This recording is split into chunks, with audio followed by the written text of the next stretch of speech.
Hey everyone, it's Mike from Rare Achievements here with yet another edition of Rare Reviews. So today is October 1st, 2020, and due to the acquisition of ZeniMax and Bethesda by Microsoft, we are seeing Doom Eternal hit Xbox Game Pass today. So I figured there's no better time to hop in and put a review out there for any of you looking to take on the hordes of hell once again. But first, let's take a quick look back at a little bit of Doom's history.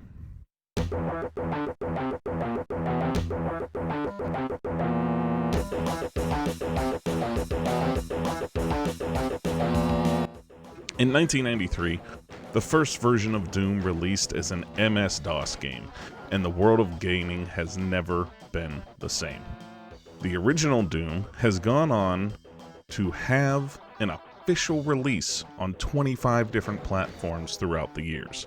It has spawned 6 sequels, 2 movies, comic books, novels, board games, cover albums, and even a rumored upcoming television series made by Universal. Total sales numbers kind of difficult to come by given the plethora of places the game has turned up, as well as rampant piracy in some markets. But it's safe to say that the Doom franchise is one of the most popular ever.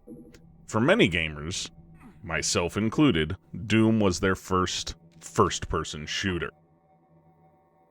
So in 2016, when Doom launched a new game for the first time in 12 years, they skipped an entire console generation. Xbox 360, PlayStation 3, nothing. 12 years without a game. Doom 2016 launches.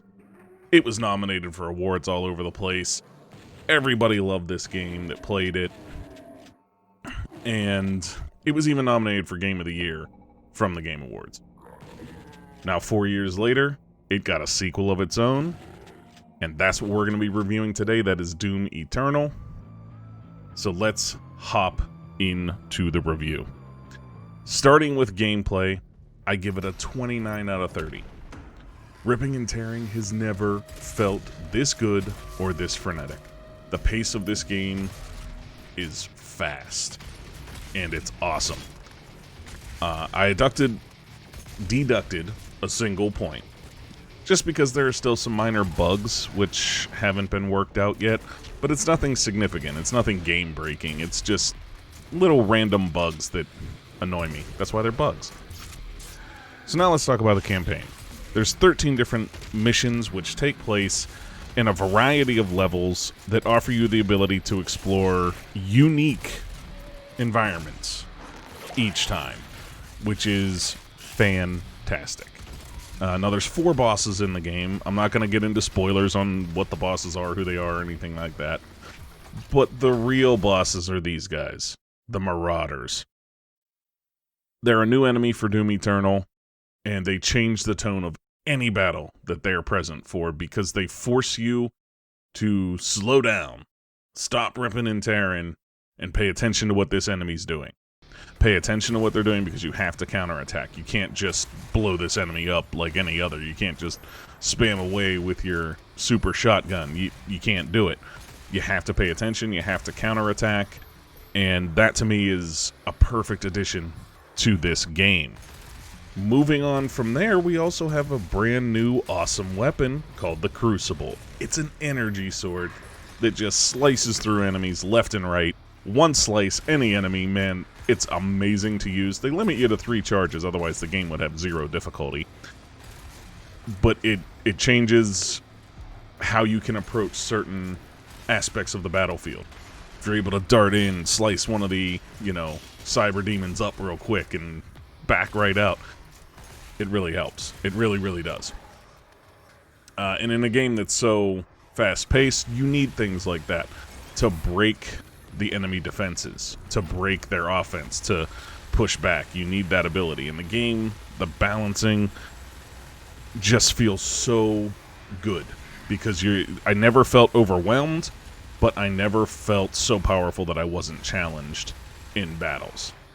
And that's exactly where balancing should be. You should feel like you have the tools, if you use them, to overcome any challenge. And if you don't use those tools, it should feel much more difficult than it would otherwise. And they hit that nail on the head here. So the only other thing that you'll run into that's gameplay-wise is some platforming. The platforming's okay, I guess. It's there. I could do with or without it. It doesn't make the game for me. It doesn't ruin the game for me, but it's present. You know, it functions. It's not bad. It's just not Doom. You know what I mean? So, yeah, I mean, that's kind of where I get with that. And overall, to sum up gameplay, it's exactly what you would expect from the latest Doom. You know, you're blasting through countless demons, and that's exactly what you're going to get with Doom. Let's move on to the story. I give the story an 8 out of 10, which, in my opinion, is kind of like the highest Doom could hope for, because Doom doesn't need a story.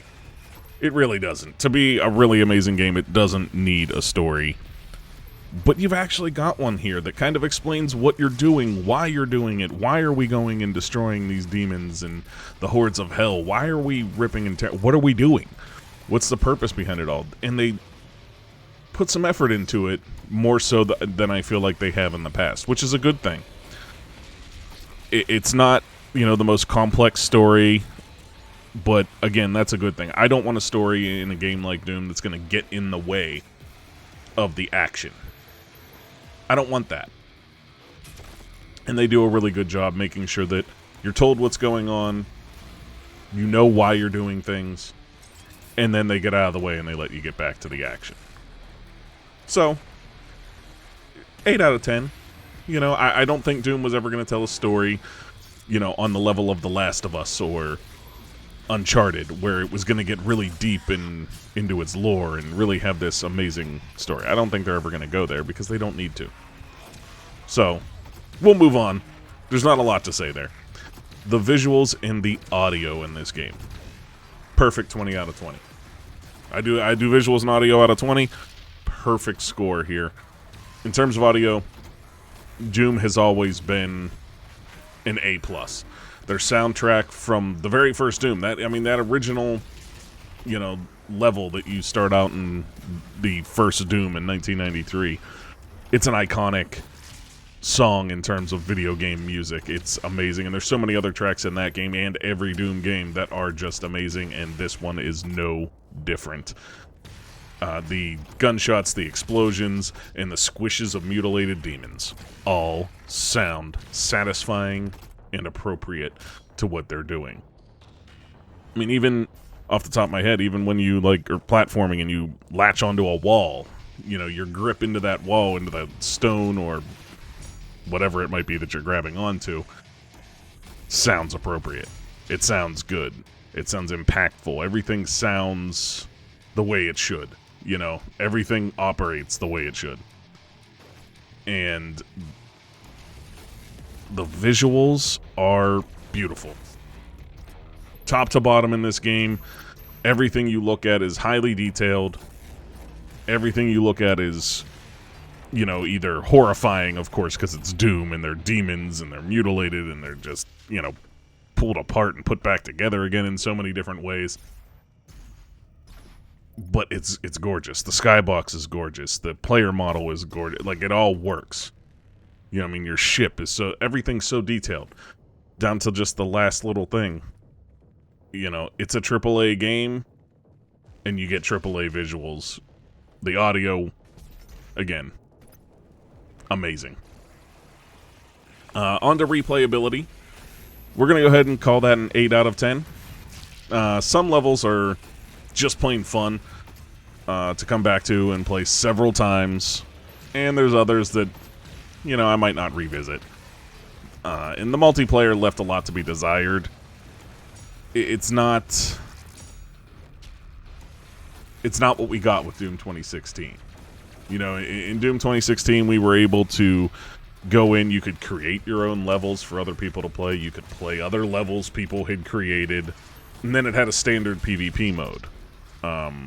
You know what I mean? A basic, whatever it was, 5v5, 6v6 PvP mode that was in Doom 2016. We don't get any of that here. We get a 2v1, 3-player multiplayer mode No level creation, no playing other people's levels, none of that stuff. That stuff's all gone. And that was one of the biggest post-game draws for Doom 2016. It kept me playing that game for much longer. It's not here. It's kind of a disappointment that it's not. But that's okay in terms of replayability. That's why it gets an 8 and not a 10.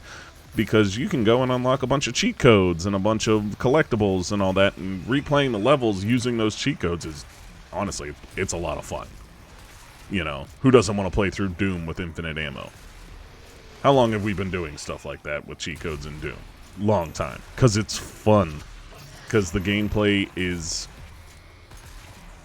very rewarding and very satisfying, and you want to keep playing it. But sometimes you don't want to hunt down ammo. Or you don't want to die, or you want to... whatever. You have lots of options because of those unlockable cheat codes that you can find in the form of floppy disks throughout the levels to unlock different fun ways to play. It's a lot of fun, and I recommend finding them and trying them out once you've beaten the game the normal way. Of course, you have to beat it the normal way in order to use them. You can't use them on any level you haven't beaten, which is good. Let's move on to value. So, we're reviewing this game because it's coming to Game Pass today. If you're downloading this game off of Game Pass, 10 out of 10 on value. But I'm not rating it based on Game Pass. I'm rating it based on the normal price, which is $60. It's still a 9 out of 10. The campaign is lengthy and challenging enough that you won't really blow through it too fast.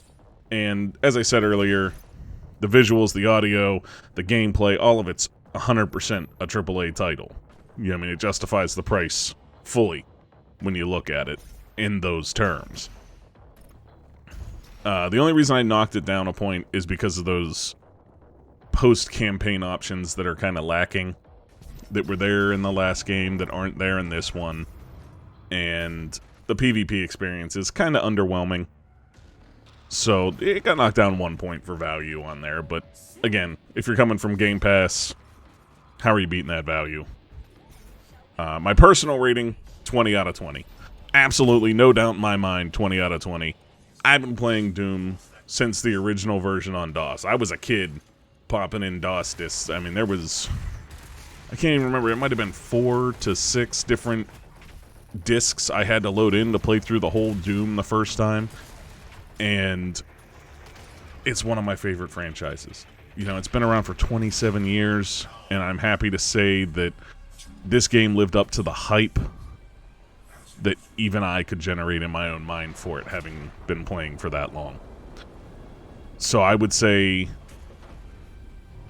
you know, for me, this was everything I wanted it to be and more. So it got a perfect rating from me. Let's review the whole score and take a look at what the final score is. So for gameplay, we gave it 29 out of 30. Story, we gave an 8 out of 10. Visuals and audio got a 20 out of 20. Replayability got an 8 out of 10. Value got a 9 out of 10. And my own personal score was a 20 out of 20. That brings the bottom line on Doom Eternal to a 94 out of 100. This is easily a game to be considered for Game of the Year. So, that's my review. I hope you enjoyed this video. If you did, go ahead and hit that subscribe button and give me a like on it. Also, let me hear your thoughts in the comments. Thanks for watching, and I'll see you next time.